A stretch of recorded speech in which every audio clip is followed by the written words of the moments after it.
चलो अब जल्दी से अपनी कुंडली निकालो, लग्न कुंडली देखनी है आपने। और लग्न कुंडली में यदि आपके में कोई भी दोष है तो उसका निवारण बताएंगे रुद्राक्ष से। क्योंकि रुद्राक्ष एक ऐसी चीज़ है जो आप किसी को भी सजेस्ट कर सकते हो, खुद भी पहन सकते हो, जो कि कभी भी बैकफायर नहीं करता। यानी कि रुद्राक्ष कभी भी आपका बुरा नहीं करेगा।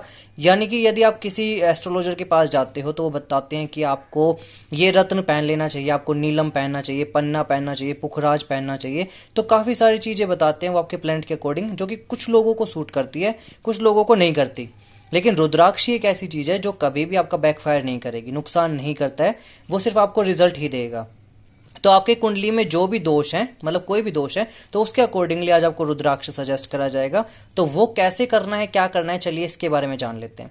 तो चैनल को सब्सक्राइब कर लो, नवग्रह ज्योतिष चैनल को, वीडियो को लाइक कर दो अभी, और जितने भी परिजन हैं आपके उनके पास इसे शेयर कर दो ताकि वो लोग भी इसको पढ़कर फायदा उठा सकें। तो दोष मैंने निकालना बता दिया था बहुत पहले ही, चलिए आज दोबारा से बात कर लेते हैं। यदि आपकी कुंडली में काल सर्प दोष है, यानी कि काल सर्प दोष राहु और केतु से बनता है, ये इसकी अलाइनमेंट मैं पिछली वीडियोस में बता चुका हूँ। तो राहु केतु से यदि कोई भी आपका बना हुआ है तो आपको क्या करना चाहिए, आपको राहु और केतु दोनों के ही रुद्राक्ष को कवच बनवा के पहन लेना चाहिए। यानी कि दोनों रुद्राक्ष का किसी पंडित को बोल के सिद्ध करवा के दोनों का कवच बनवा कर पहन लेना चाहिए। राहु का होता है 8 मुखी रुद्राक्ष, केतु का होता है 9 मुखी रुद्राक्ष। तो 8 और 9 मुखी रुद्राक्ष को दोनों को एक ही धागे में पिरो के और पंडित जी को बोल देना कि वो उसको अभिमंत्रित या सिद्ध करके आपको दे देंगे। इससे आपको बहुत राहत मिलेगी। फिर कुंडली में आता है चांडाल दोष। चांडाल दोष बनता है गुरु के साथ, जब आपकी कुंडली में राहु और केतु बैठे हुए हो। तो राहु, अगर गुरु के साथ राहु बैठा हुआ है तो आपको गुरु का रुद्राक्ष देखना है, कौन सा है, 5 मुखी। अगर गुरु के साथ राहु बैठा हुआ है तो आपको 5 मुखी और 8 मुखी रुद्राक्ष का कॉम्बिनेशन, यानी कि दोनों को कवच बनवा के पहन लेना चाहिए। यदि गुरु के साथ केतु बैठा हुआ है तो आपको 5 मुखी और 9 मुखी रुद्राक्ष का कवच बनवा के पहनना चाहिए। अब बात कर लेते हैं अंश दोष के बारे में। यदि आपकी कुंडली में कोई भी ग्रह 0 डिग्री से लेके 5 डिग्री के बीच में बैठा हुआ है, 0 से लेके और 5 अंश के बीच में बैठा हुआ है, या फिर 25 से लेके 30 अंश के बीच में जितने भी प्लैनेट बैठे हुए हैं, उन सभी प्लैनेट्स को आपने देखना है, लिख लेना है। और फिर जो भी प्लैनेट्स आए आपके, जो भी ग्रह आए, तो उसी के ही रुद्राक्ष को अपने कॉम्बिनेशन में बनवा कर पहन लेना चाहिए। क्योंकि देखो, आप जब भी अपनी कुंडली देखोगे तो वहां पर आपको ग्रह दिखेंगे, ग्रह के ऊपर कुछ नंबर लिखे हुए दिखेंगे, 5 नंबर, 10 नंबर, 15 नंबर, कुछ ऐसे नंबर दिखते हैं। तो वो क्या है, वो उनका अंश है, उनको उतनी ताकत मिली हुई है। तो उस बारे में आप देखोगे अपनी कुंडली में। फिर बात कर लेते हैं ग्रहण दोष के बारे में।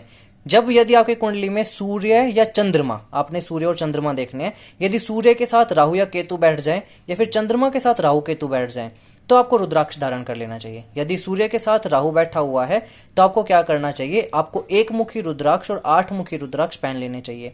यदि सूर्य के साथ केतु बैठा हुआ है तो आपको 1 मुखी और 9 मुखी रुद्राक्ष का कॉम्बिनेशन पहनना चाहिए। लेकिन यदि चंद्रमा के साथ ये चीजें हो रही है तो आपको 2 और 8 मुखी का कॉम्बिनेशन, और यदि चंद्रमा के साथ केतु है तो 2 और 9 मुखी रुद्राक्ष का कॉम्बिनेशन पहन लेना चाहिए, किसी पंडित से सिद्ध करवा के। यदि इस पंडित से भी नहीं करवा सकते हो तो आप खुद ही लाके उसको पंचामृत से स्नान करवा के रुद्राक्ष को, और किसी खास तिथि पे, जैसे कि पूर्णिमा हो गई, किसी भी महीने की शिवरात्रि हो गई, इन दिनों पर आप पहन सकते हो। तो आपको बहुत अच्छा रिजल्ट मिलेगा। खुद से भी पहनोगे तो भी आपको रिजल्ट मिलेगा। बात कर लेते हैं नीच दोष के बारे में। यदि आपकी कुंडली में कोई भी ग्रह नीच राशि में बैठा हुआ है, जैसे कि गुरु 10 नंबर की राशि में नीच का, सूर्य जो है 7 नंबर की राशि में नीच का, तो इस तरीके से जो राशियां हैं, गुरु जो चंद्रमा है वो 8 नंबर की राशि में नीच का, तो काफ़ी सारी प्लैनेट्स हैं उनका नीच राशि में यदि वो बैठे हुए हैं, तो जो ग्रह नीच की राशि में बैठा हुआ है उस पर नीच का दोष लगता है, तो आपको उसी प्लैनेट का ही क्या है, रुद्राक्ष जो है वो धारण कर लेना चाहिए। यदि 2 प्लैनेट है आपकी कुंडली में, 2 ग्रह हैं जो कि नीच के हैं, तो दोनों का कॉम्बिनेशन बनाकर पहन सकते हो। अब ऐसे में ऐसा नहीं है कि आप किसी पंडित को दिखवाओगे अपनी कुंडली फिर वो सजेस्ट करेगा, ऐसा कुछ भी नहीं है। आप ये वीडियो देखो, आपको बहुत अच्छा रिजल्ट मिलेगा। बात कर लेते हैं मंगल दोष के बारे में। यदि आपकी कुंडली में मंगल जो है वो 1, 4, 7, 8 और 12वें घर में बैठा हुआ है, यानी कि आपकी कुंडली में बहुत सारे लोग बता ही देते हैं कि मंगल दोष है, तो आपको मंगल का रुद्राक्ष धारण कर लेना चाहिए, 3 मुखी।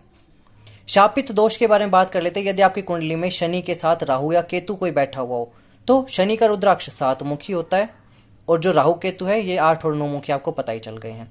शनि के साथ राहु है तो आपको 7 और 8 मुखी पहनना है, शनि के साथ केतु है तो 7 और 9 मुखी रुद्राक्ष एक साथ एक ही धागे में पिरो के, लाल धागे में पिरो के पहन लेना चाहिए। अपने या तो शरीर, वो आपके शरीर पर टच होना चाहिए, या तो अपने हाथ में पहनो, अपनी भुजाओं में पहनो, या फिर अपने गले में उसको पहनो। विष दोष के बारे में बात कर लेते हैं। यदि चंद्रमा शनि के साथ बैठ जाए कुंडली में तो वो विष दोष लगाता है। तो चंद्रमा का रुद्राक्ष 2 मुखी, शनि का रुद्राक्ष कौन सा है, 7 मुखी, तो दोनों के कॉम्बिनेशन को पहन लेना चाहिए। अंगारक दोष, मंगल के साथ जब राहु बैठ जाए या फिर मंगल के साथ केतु बैठ जाए, तो मंगल का रुद्राक्ष 3 मुखी, इन दोनों का है 8 और 9 मुखी। तो इन दोनों में से कोई भी जो प्लैनेट बैठा हुआ है तो उनका दोनों का कॉम्बिनेशन पहन लेना चाहिए।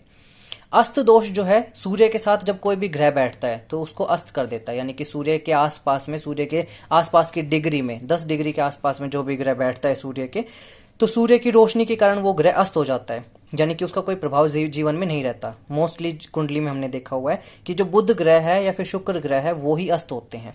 तो जो भी ग्रह अस्त है उसी अस्त ग्रह का आपको रुद्राक्ष पहन लेना चाहिए, फिर वो ग्रह जो है आपको बल देने लगेगा, दिक्कत नहीं करेगा। अंधक दोष की वजह से क्या होता है कि आपको कहीं ना कहीं अपने पिता से अलगाव सहन करना पड़ता है या पिता की मृत्यु भी हो जाती है, क्योंकि सूर्य पिता है और जो शनि है वो पुत्र है। तो यदि ये दोष लगा हुआ है कुंडली में तो आपको एक मुखी और 7 मुखी, दोनों मुखी रुद्राक्ष का कॉम्बिनेशन अपने गले में पहन लेना चाहिए, धारण कर लेना चाहिए, क्योंकि रुद्राक्ष कभी भी गलत नहीं रहता, रुद्राक्ष कभी भी आपका नकारात्मक नहीं करेगा, कुछ भी बुरा नहीं करेगा। तो चलिए फिर से एक बार मुलाकात होगी आपसे एक अगली वीडियो में। ये वीडियो कैसी लगी और आपकी कुंडली में कौन सा दोष है, आप कौन सा रुद्राक्ष पहनने वाले हो, वो मुझे कमेंट करके ज़रूर बताइएगा। और अगर कोई भी डाउट है इस वीडियो से रिलेटेड तो आप मेरे इंस्टाग्राम चैनल पर जाकर आप मैसेज कर सकते हो मुझे, या फिर अगर अपनी कुंडली का भी कंसल्टेशन चाहिए तो आप मुझे मेरे इंस्टाग्राम पर जाकर मैसेज कर दीजिए, वहाँ पर मैं आपकी डिटेल्स लेके आपकी कुंडली का पूरा विश्लेषण आपको दे दूंगा। चलिए मुलाकात होगी दूसरी वीडियो में, तब तक के लिए जय श्री राम, जय बजरंग बली।